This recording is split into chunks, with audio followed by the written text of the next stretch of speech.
In this video, we're going to talk a little bit about the background of the Gospel of Matthew and the structure of the Gospel. In another video, you'll get kind of an overview of the book, and so with all of that, I think you'll be ready to dig into this Gospel. So, looking first at who the author was, interestingly, it is not explicit in the Gospel that it is Matthew who is the author, but unanimously the early church fathers attribute this gospel to Matthew, who was one of the 12 apostles and who was an eyewitness. But this is also the apostle that was formerly a tax collector.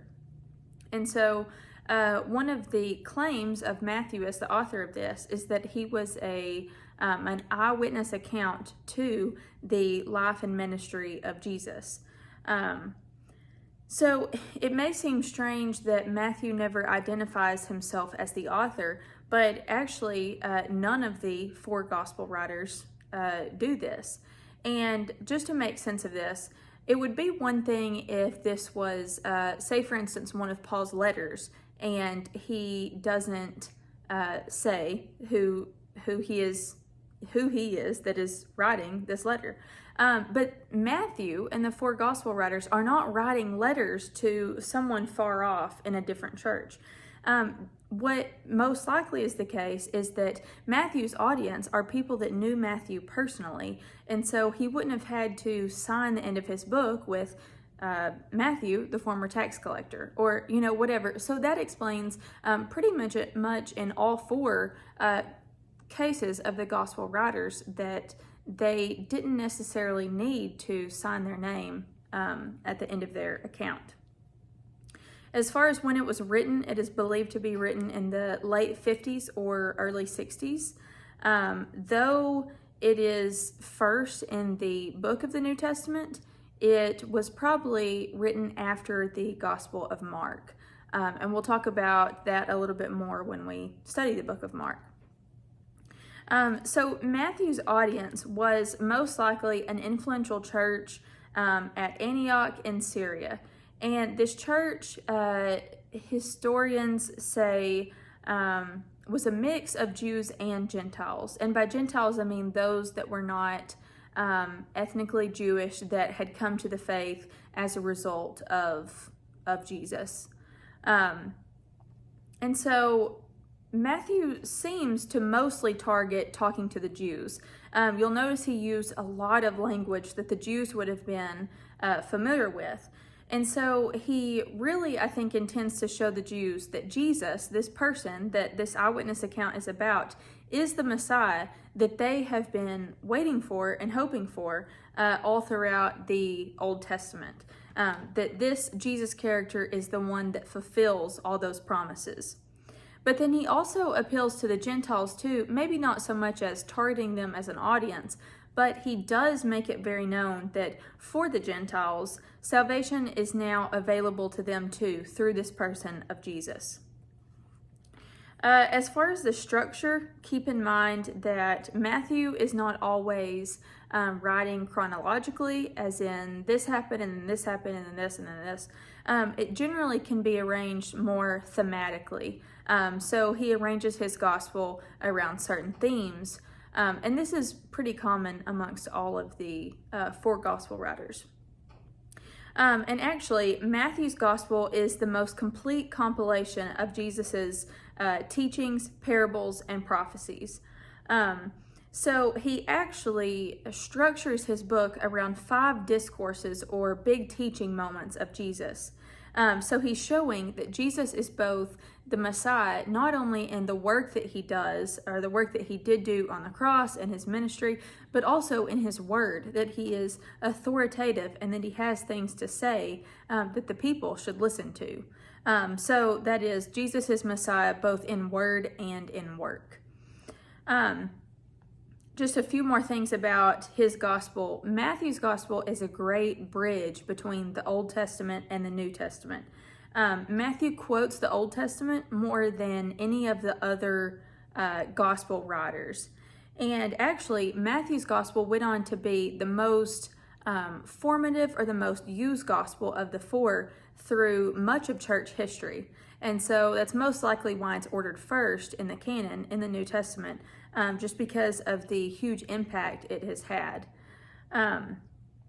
So now with that, I want to talk a little bit about some of the themes that we see present in Matthew's gospel. The first one I kind of hinted at already is the universality of salvation. So Matthew wants to make it clear that, like I said, Jesus has come and fulfilled the promises of the Old Testament.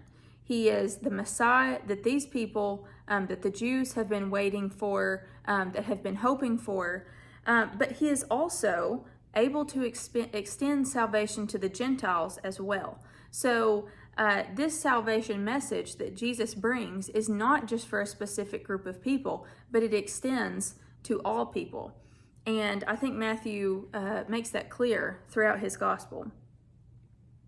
Another theme, or specifically a phrase that you will see often, is kingdom of heaven.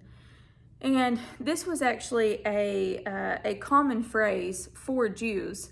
And it means the same thing as kingdom of God.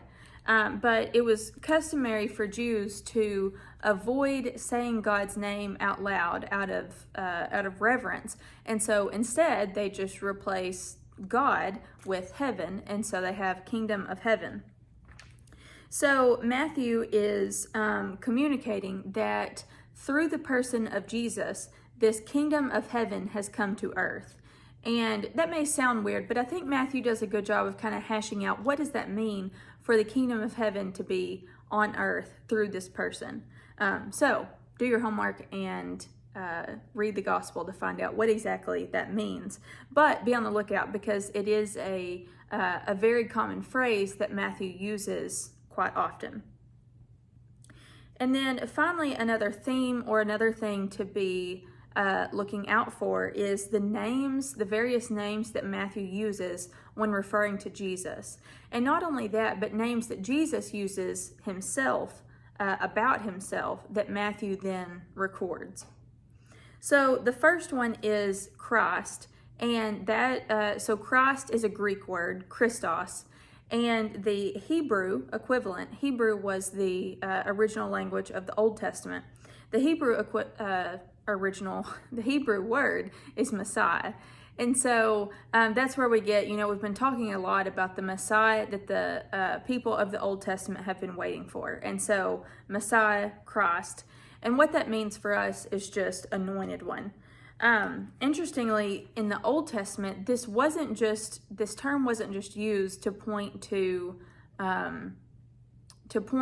this Jesus, Messiah, Christ figure.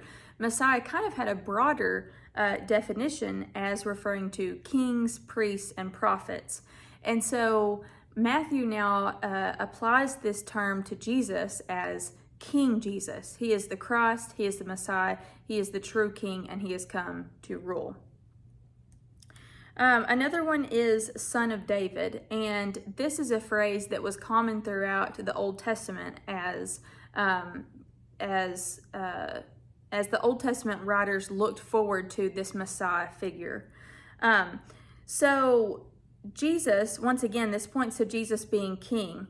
It had a lot of messianic connotations. And so if you think back to Matthew's Jewish audience that, of course, know the Old Testament really well, this is a term that they would have really recognized. They would have known this term. The next one is Son of God. And this term also does have those Old Testament messianic connotations. It's a phrase that we find in the Old Testament. But it also points to Jesus's true identity. And Jesus, for one thing, is revealing that he is the Son of God the Father. And so he is not just Messiah, but he is also divine. He is God. So within Matthew's gospel, he calls God the Father, he calls God his Father 23 times. And 15 of those times are unique to Matthew's gospel. And I just want to point out, the gospel writers, their primary concern to their audiences is not to express that Jesus is God. Okay, we can gather this from kind of the theology of all of the New Testament, and I would argue that we can gather this from Matthew. But Matthew primarily wants to express that Jesus is the Messiah. He is the King. He is the one they've been waiting for. And so you have kind of these two levels that you have to realize about Jesus's identity. He is both Messiah, King of the world, King that the people have been waiting for, but also he is God in the flesh. He is God and has come to be with his people. And so be thinking about those two levels. But as far as Son of God, that is kind of a way of hinting at both, that this is a messianic term, but it also kind of encapsulates Jesus's true identity as well as being God. And then the last one is Son of Man. And this one was not used as often in the Old Testament to point to the coming Messiah. It is found in a prophecy in the book of Daniel in the Old Testament. And basically this Son of Man figure, Daniel says, will rule forever. And so Jesus uses this title as kind of a vehicle to reveal himself and his identity in a way that can kind of slowly happen over time.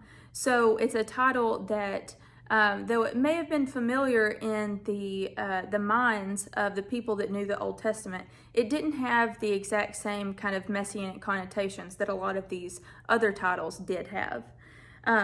So through this title, Jesus is able to slowly show his followers and the rest of the world that this Son of Man is the suffering servant.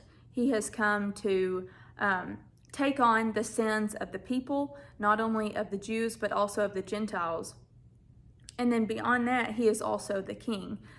So he is the King, the Messiah, but he, as we will, I think I mentioned earlier, that he doesn't exactly meet the expectations of what the Jews thought the Messiah would be like. And this is something that especially they wouldn't have expected, that he would be a suffering servant, that he would give himself for the people, for the sins of the people. So these are just some things that I want you to kind of have in front of you to be thinking about as you're reading through Matthew's gospel. I think they will kind of help you see what Matthew wanted to be his readers and his audience to see as important as far as revealing Jesus's identity as the Messiah.